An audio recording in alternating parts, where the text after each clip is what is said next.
प्रधानमंत्री नरेंद्र मोदी ने लद्दाख में चीन से विवाद पर पहली बार बयान दिया है। पीएम मोदी ने कहा है कि जिन जवानों की शहादत हुई है वो व्यर्थ नहीं जाएगी।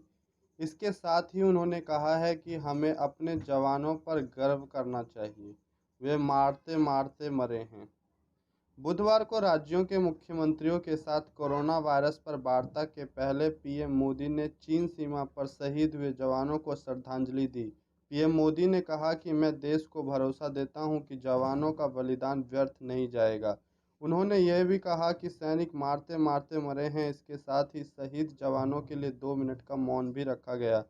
पीएम मोदी ने कहा, हमने हमेशा से अपने पड़ोसियों के साथ मिलकर काम किया है, हमेशा उनके विकास और कल्याण की कामना की है।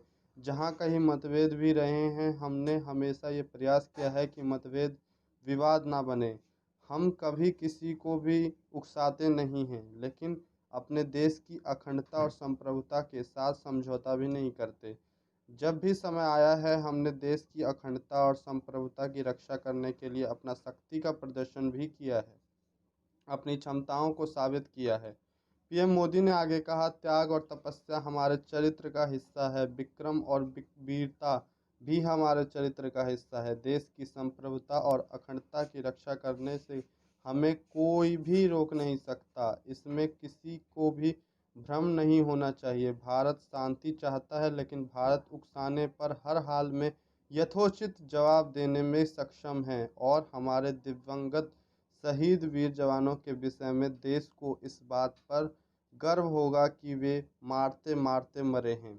गौरतलब है कि 15 जून की रात लद्दाख की गलवान घाटी में एलएसी पर चीन और भारत की सेना में हिंसक झड़प हुई है। इस हिंसा में भारत के 20 जवान शहीद हो गए हैं। जानकारी ये भी है कि चीन के करीब 40 जवान हताहत हुए हैं, लेकिन चीन ने अब आधिकारिक तौर पर कोई संख्या नहीं बताई है। साथ ही चीन ने भारत पर ही कार्रवाई का आरोप लगाया है, जबकि भारत ने साफ तौर पर कहा है कि ये पूरी घटना चीन की हिमाकत का नतीजा है। सीमा पर अब भी तनाव है, हालांकि बातचीत भी चल रही है। इस बीच पीएम मोदी ने 19 जून को सर्वदलीय बैठक बुलाई है। दूसरी तरफ ये भी जानकारी आई है कि चीन के खिलाफ भारत कड़े आर्थिक फैसले कर सकता है। चीनी प्रोजेक्ट को लेकर कड़ाई होगी। उन प्रोजेक्ट को रद्द किया जा सकता है जिनमें चीनी कंपनियों ने करार हासिल किए हैं।